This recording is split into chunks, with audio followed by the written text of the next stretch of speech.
दोस्तों, भारत में हर 10 किलोमीटर बाद भाषा बदल जाती है और उसी तरह खाने का स्वाद भी बदलता जाता है। हर राज्य का अपना अपना जायका है। देश का हर शहर किसी न किसी जायके की वजह से भी अपनी पहचान बना लेता है और लोग खींचे चले आते हैं। पहाड़ी राज्य हिमाचल प्रदेश में भी तरह तरह के जायके परोसे जाते हैं।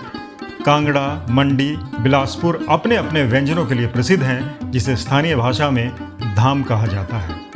अब आप पूछेंगे कि मैं चंडीगढ़ में भला हिमाचल के जायकों की बात क्यों कर रहा हूँ। दरअसल अब चंडीगढ़ में भी हिमाचल के व्यंजनों की खुशबू बिखरने लगी है। चंडीगढ़ के साथ लगते पंचकुला में एक फूड ट्रक बरबस ही अपने टेस्ट और फ्लेवर की वजह से लोगों का ध्यान आकर्षित कर रहा है। खासकर इसलिए क्योंकि इसे चला रही हैं हिमाचल की रहने वाली दो सगी बहनें। इस फूड ट्रक की शुरुआत बड़ी बहन अंकिता ठाकुर ने 3 साल पहले की थी और जब लोगों का इस ट्रक के प्रति रुझान बढ़ने लगा, स्वाद भाने लगा, तो उन्होंने अपनी छोटी बहन को भी अपने साथ मिला लिया और इस फूड ट्रक को नाम दिया सिस्टर्स किचन।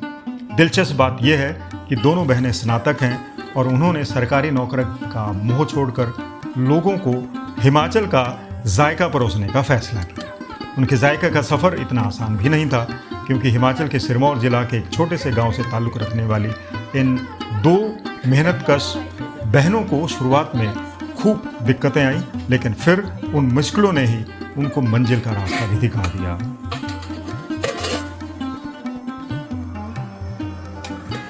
वहाँ पर हमारी मुलाकात सिर्फ अंकिता से हुई। दूसरी बहन अपने गांव गई हुई थी और अंकिता सामान्य दिनों की तरह लोगों को अपने हाथ से बनाया हुआ खाना परोस रही थी। आइए देखते हैं कैसे काम करता है ये हिमाचली जायके परोसने वाला फूड ट्रक।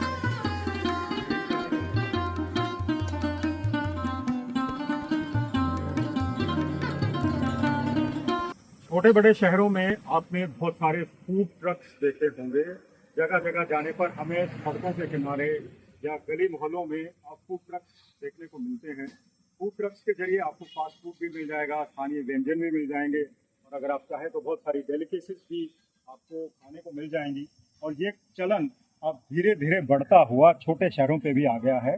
बड़े शहरों से शुरू हुआ था, पहले हम अमेरिका में देखते थे और अब ये चलन भारत के छोटे शहरों में भी आ गया है। और फूड ट्रक्स का जो सिलसिला है वो चल पड़ा। अपना नाम बताइए। तिवारी जी, आप ये बताइए, आपने यहाँ पर कढ़ी चावल खाया है, कैसे लगा? अच्छा लगा? क्या फर्क लगा दूसरे जगह पे? नॉर्मल तो ठीक है खाना, अच्छा लगा, ठीक है। तो एक और ग्राहक यहाँ पर है सिस्टर्स किचन के। अपना नाम मोहित। मोहित, आप क्या काम करते हैं? मैं प्लेयर हूँ। अच्छा, बहुत ठीक है। तो आप यहाँ पहली बार आए हो? कैसा ये जायका कैसा लगा? बहुत अच्छा। क्या कहना चाहेंगे? दो जो कस्टमर्स थे यहाँ पे, हमने उनसे बातचीत की। सिस्टर्स किचन करके ये जो ट्रक है, इसकी खासियत ये है कि ये ट्रक पंचकुला के जो स्थानीय निवासी वो नहीं चला रहे हैं। दो बहनें जिनका संबंध हिमाचल प्रदेश के सिरमौर जिला से है, वो पिछले 3 सालों से फूड ट्रक को संचालित कर रही है। और फूड ट्रक के जरिए कौन कौन से व्यंजन परोसे जाते हैं और क्या वो जो यहाँ पे जो व्यंजन है उनकी खासियत क्या है, लोगों को कौन सी चीज़ ज़्यादा पसंद आती है। और इतना पढ़े लिखने के बावजूद भी ये जो बहनें हैं सिस्टर्स किचन, उन्होंने अपना फूड ट्रक कैसे शुरू किया, उनका क्या अनुभव रहा। एक महिला होने के नाते फूड ट्रक चलाने में किस तरह की दिक्कतें आती हैं और अपने आप को सस्टेन करना, खासकर दूसरे राज्य से आना और पड़ोस के राज्य में अपना व्यवसाय सेटअप करना कोई आसान बात नहीं होती। हम इससे जानेंगे कि किस तरह के क्या क्या दिक्कतें पड़ी, क्या क्या चैलेंजेस थे और फूड ट्रक का जो व्यवसाय है आखिर वो फायदेमंद है या नहीं, और इसके लिए उनको क्या क्या करना पड़ता है, कितनी जानना पड़ता है, किस तरह से इनकी आमदन होती है और उनकी इकोनॉमी चलती है, ये इनसे जानने की कोशिश करेंगे। फिलहाल आप ये देखिए, किस पंचकुला में ये फूड ट्रक है। फूड ट्रक में आपको हिमाचली व्यंजन परोसे जाते हैं, सामान्य खाना भी आपको यहाँ पर मिल जाएगा। और आप ट्रक में देखिए तो बिल्कुल आप दाएं तरफ तक के ऊपर हमें देखेंगे सिरपुर महाराज जी का एक प्रसिद्ध मंदिर है सिरमौर जिला में। लाखों लोगों की आस्था है इसमें, उसके दर्शन भी आप यहाँ पे कर पाओगे। और ये देखिए पूरी तरह से इक्विप्ड है ये फूड ट्रक। हिमाचल का जायका अच्छा लगता है, काफी कई चीज़ों में बहुत अच्छा है, लेकिन धाम बहुत अच्छी होती है, शादियों में दूसरे सूप में बनाते हैं। आपने कौन सी धाम खाई सर? धाम बहुत है, कांगड़ा की है, बिलासपुर मैंने कांगड़ा की भी खाई, बिलासपुर की भी खाई, कुल्लू की भी खाई, मनाली की भी खाई हुई है, अच्छा। क्योंकि मेरा 35 सालों से हिमाचल में बिजनेस भी है। अच्छा।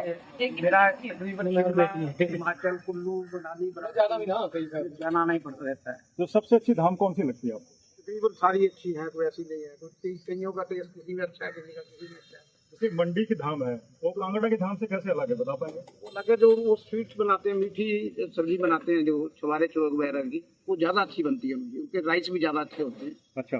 तो एक उनका वो सेपू की बड़ी बनाते हैं, हाँ हाँ। वो सेपू की बड़ी भी बहुत अच्छी होती है।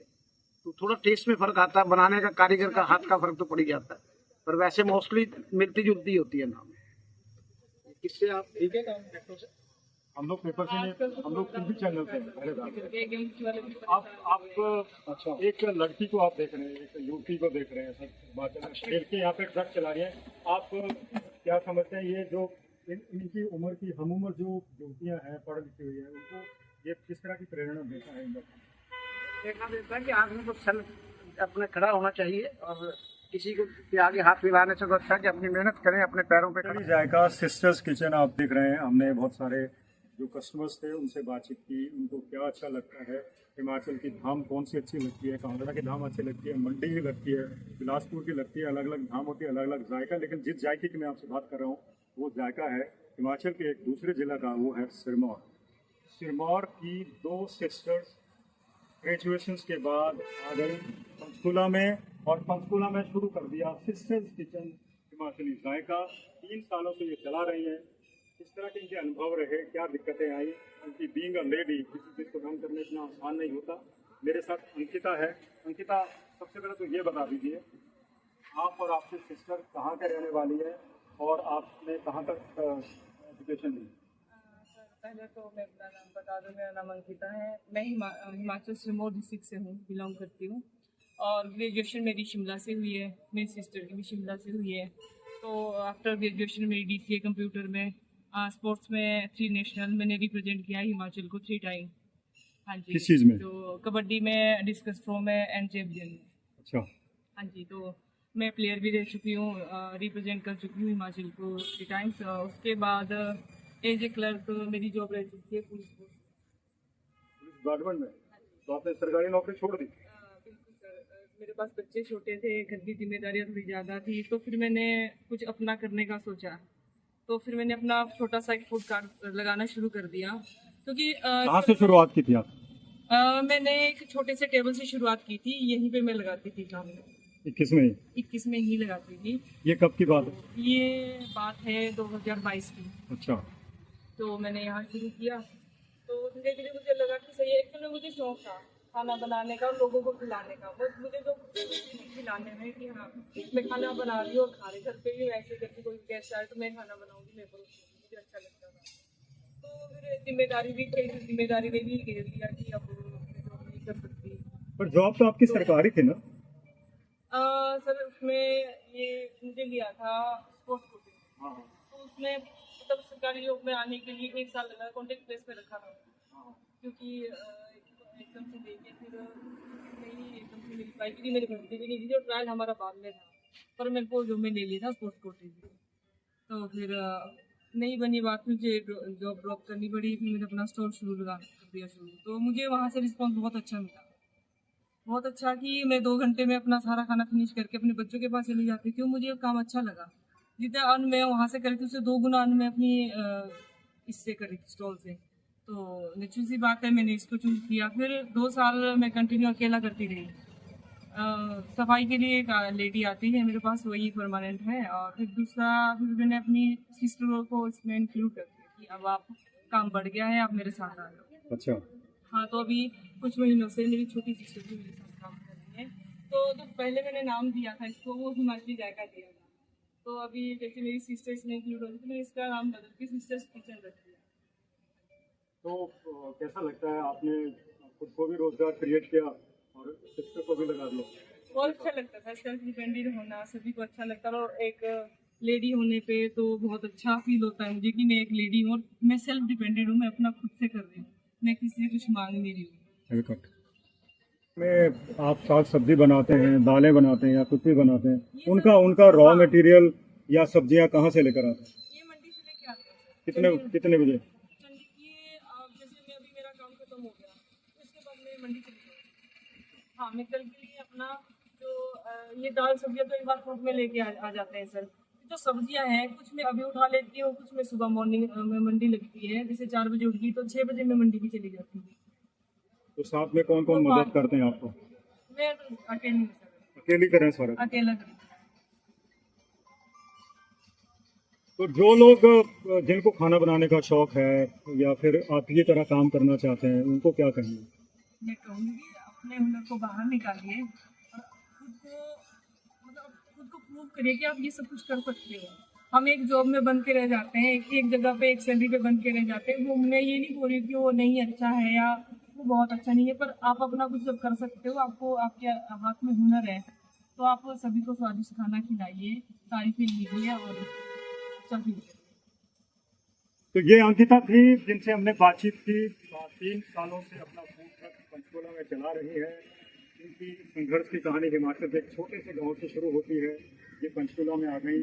शुरुआत इन्होंने सड़क पर एक छोटा सा टेबल लगाने से की, फिर इन्होंने ग्रो किया और आज उनके पास एक छोटा सा खूबसूरत सा फूड ट्रक है। इस फूड ट्रक में जो ग्राहक है उनको आने का सिलसिला सुबह से शुरू हो जाता है, देर शाम तक रहता है। और फूड ट्रक के साथ साथ अंकिता अपने घर से टिफिन का काम भी करती है। अंकिता ठाकुर उन सैकड़ों महिलाओं के लिए, युवतियों के लिए प्रेरणा स्रोत हैं जो नौकरी की तलाश में इधर उधर जाती है। उनको भी इसी तरह का अनुभव करना चाहिए, एक्सपीरियंस करना चाहिए। अगर उनके भीतर कोई हुनर है, अगर वो अच्छा खाना बनाना जानती है या फिर डिज़ाइनर है या वो गायकी में महारत हासिल रखती हैं या कुछ और करती हैं, तो बजाय सरकारी नौकरी की या फिर दूसरे जगहों पर चाहे निजी नौकरियों करने से बेहतर है जो अपने हुनर को इस तरह से संवारें और इस तरह से सामने आए। इससे एक तरफ जहां आर्थिक स्वावलंबन की तरफ उनके कदम होते हैं, वही दूसरों के लिए ये प्रेरणा स्रोत भी बनी थी। दिल बंजारा का ये एपिसोड यही खत्म होता है। हम बहुत जल्द हाजिर होंगे एक नए एपिसोड के साथ। आपको हमारा चैनल अच्छा लग रहा है, अगर आपको हमारा चैनल अच्छा लग रहा है, हमारा कंटेंट आपको भा रहा है, तो आप हमारे चैनल को सब्सक्राइब जरूर कर लीजिए। और जब तक हम हाजिर होते हैं नए बुलेटिन के साथ, नए एपिसोड के साथ, आप अपना बहुत बहुत ख्याल रखिएगा। नमस्कार।